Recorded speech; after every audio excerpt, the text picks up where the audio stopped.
حیات و فعالیت گرتی کاری، اولین زن امریکایی که جایزه نوبل در ساحه فیزیولوژی یا طب گرفت.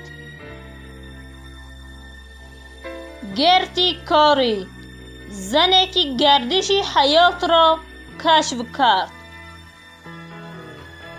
گرتی ترزا رادنیتسکی سال 1896 در شهر پراگا در خانواده یهودی با فرهنگ به دنیا آمد. او از کودکی با شوق به کتاب و دانش به وایه رسید.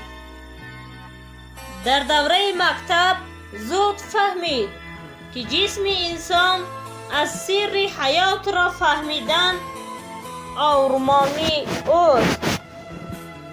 پس از جنگ یکم جهان به دانشگاه وین داخل شد و در آنجا با کارل کاری همدرس و هم‌مؤلف آینده‌اش شناس شد.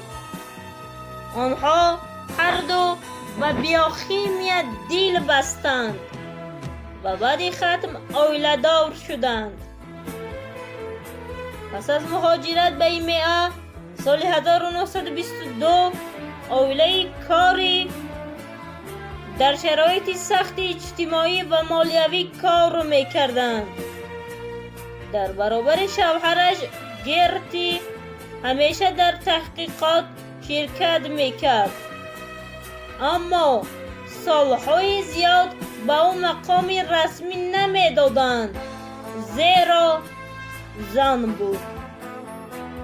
با وجود آن گرتی دست نکشیده تحقیقات را ادامه میداد. در یک تحقیقات عمیق آنها فهمیدند که گلوکوز در موشک به کسلات لاکتات تبدیل یافته توسط خون به جگر می رود. در جگر لاکتات باز به گلوکوز تبدیل یافته به خون برمی گردد. این روند را امروز سیکل کاری می نامند. اساسی فهمیش مبادله انرژی در بدن.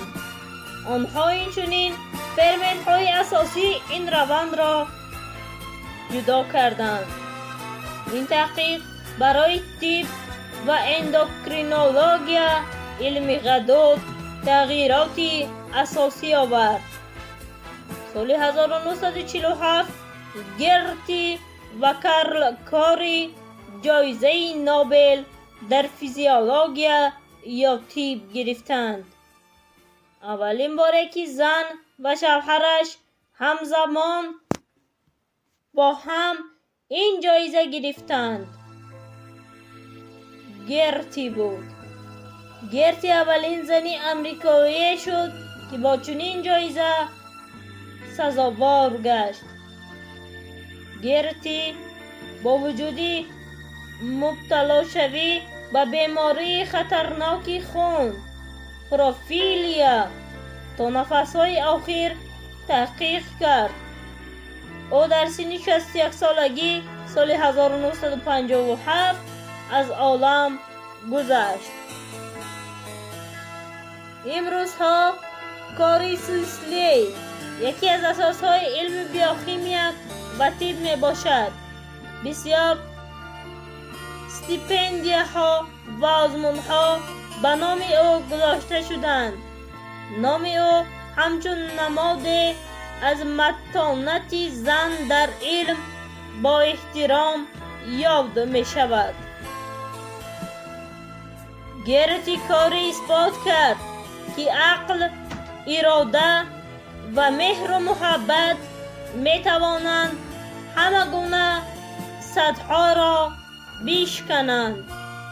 وی نه تنها یک کشفیاتچی نابغه و بیوشیمیکی برجسته بود، بلکه نمونه زنده زن جسور در عالم علم به حساب می رفت.